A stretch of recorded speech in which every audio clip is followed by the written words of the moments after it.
ready to dive into some seriously big ideas. Oh yeah, bring it on. Today, we're tackling Maimonides. Tried to tackle him once. Didn't end well. Well played. No, but seriously, this guy's mind, it's like, whoa. Almost 1,000 years later, and we're still trying to wrap our heads around his take on faith, reason, the meaning of life. Timeless stuff, right? Totally. I mean, 12th century Spain, can you imagine? Picture this. Islamic Spain, a crossroads of cultures. Ideas bubbling up everywhere. Melting pot. Exactly. And smack dab in the middle of it all, you've got Maimonides, rabbi, physician, philosopher dude, was a rock star. Renaissance man way before the Renaissance. You got it. And what blows me away, his ideas about faith and reason.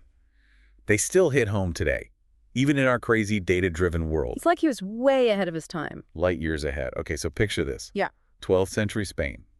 Vibrant, right. A hub of debate, learning. Scholars arguing over their tapas. Probably. And Maimonides is right there in the thick of it. This is a guy totally grounded in Jewish law. Even wrote this massive comprehensive code, Mishnah Torah. People still study it. Talk about influence. Right. But here's the thing. He's also fascinated by this whole power of reason thing, especially Aristotle. Talk about a balancing act. No kidding. So is that where his most famous work, The Guide for the Perplexed, comes in? Bingo. Even the title, right? Like, he knew we'd all be wrestling with the same stuff centuries later. He was onto something. See, the guide, it was for people trying to make sense of their faith. But with all this new science and philosophy exploding around them, they're like, wait a minute. Does this stuff even add up? Precisely. And that, my friend, is a feeling a lot of us still grapple with. It's that tension between what we believe and what we see in the world.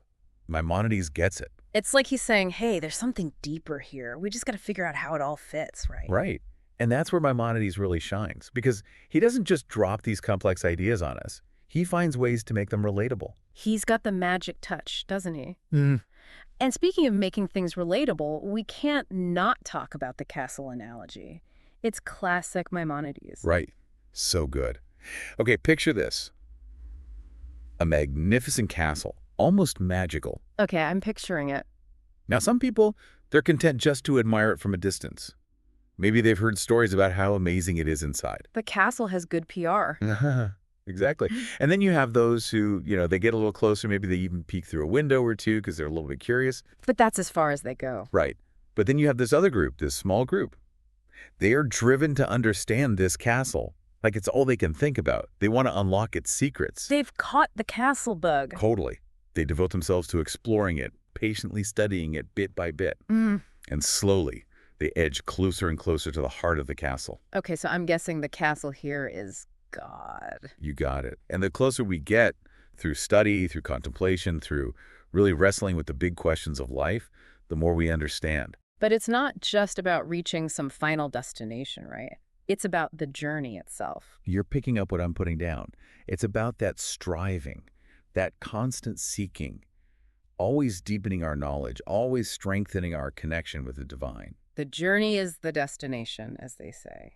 So where does this leave us today? I mean, how do we actually live a Maimonidean life in our modern, very uncastle-like world? The million-dollar question. But look, Maimonides, he gives us some hints. He wouldn't want us to shy away from the world, even with all its messiness. Remember, this is a guy who was also a physician. He was deeply into understanding how the natural world worked. So no retreating to a mountaintop to ponder life in solitude. Not unless you got good wifey up there. Seriously, though, it's about bringing that same questioning spirit, that same hunger for truth to everything we do. So yeah, engage with science, with those new discoveries, with the wonders of the world around us. Don't check your brain at the door. Exactly.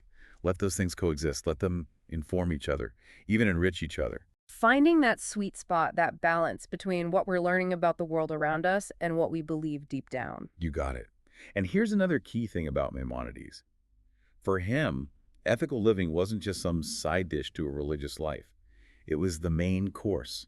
Remember, natural law, those mitzvot, those commandments, they all pointed toward building a just and compassionate world. It's not just about going through the motions of religion. It's about how those beliefs actually play out in the real world. Like, how do we treat each other? Exactly.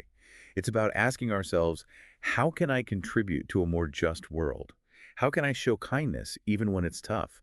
These are questions that everyone can relate to no matter what you believe in. Which I think is so relevant today, right? The world feels so chaotic, so much information coming at us, everyone telling us what to think. Exactly. And that's why I think Maimonides is like this amazing gift for today. He reminds us that it's okay to hold on to our beliefs, to value them, but also be open to new ideas, to questioning, to growing in our understanding. To live in that space where we don't have all the answers figured out. Yes.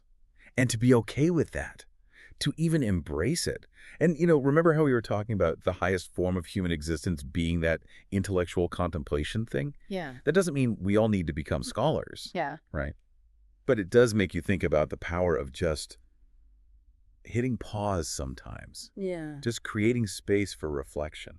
Yeah. And that's not always easy, is it? With, everything vying for our attention these days. Tell me about it. It's like this constant barrage on our senses, So if we're taking Maimonides seriously, and that whole idea that the highest form of human existence is this intellectual contemplation. striving to learn and understand. Exactly. Then how do we actually make space for that in a world that feels like it's constantly pulling us in a million different directions? It's $1 million question, right? Right? And honestly, there's no easy answer. It's like he's nudging us to be more intentional about where we're putting our energy. And to be honest, that's something I struggle with. Even with the best intentions, it's so easy to get sucked into the vortex. Oh, tell me about it. The constant scroll, the notifications. It's like everyone wants a piece of your brain. All the time. So Ugh. where do we even begin? Well, I think it starts with small steps. It's Yeah. like building a muscle, right? You don't start by bench pressing a car.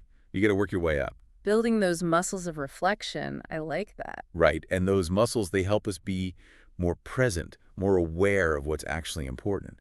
So maybe it's just carving out a few minutes each day to disconnect, step away from the noise, put down the phone. Give ourselves permission to just be for a minute. Yes, Yeah. exactly. And to reconnect with those bigger questions that we've been exploring today, the stuff that really matters. And I'm guessing like any workout, the more we do it, the easier it gets. Exactly. It becomes a habit. And not just a habit, but a source of, I don't know, a source of real joy. Because when we create that space for reflection, it allows us to tap into something deeper within ourselves. It's like we're tapping into that same spirit of seeking that drew Maimonides to those big questions in the first place. 1,000 years later, and we're still on that same quest. Who would have thought? Right. So maybe Maimonides wouldn't recognize our world of like smartphones and the internet and all that. Although I bet he'd have some opinions on social media. Definitely. But even so, the challenges we face, this struggle to find meaning and purpose in a world that often feels, I don't know, Overwhelming. yeah, overwhelming. It's like he was wrestling with those same questions centuries ago, just in a different form. And the tools he gives us, that emphasis on reason, on ethical living, on constantly seeking deeper understanding, they're still just as relevant, just as powerful today. It's like he's saying, hey, this whole life thing, it's a journey. It's not about having all the answers figured out. It's about being brave enough to ask the questions and to keep searching for those answers, even when it's hard. And to never stop learning. And on that note, I think we'll leave our listeners to ponder those big questions for themselves. Go forth and contemplate. Exactly. Thanks for joining us for this deep dive into the world of Maimonides. Until next time, keep seeking, keep questioning, and keep exploring those big ideas.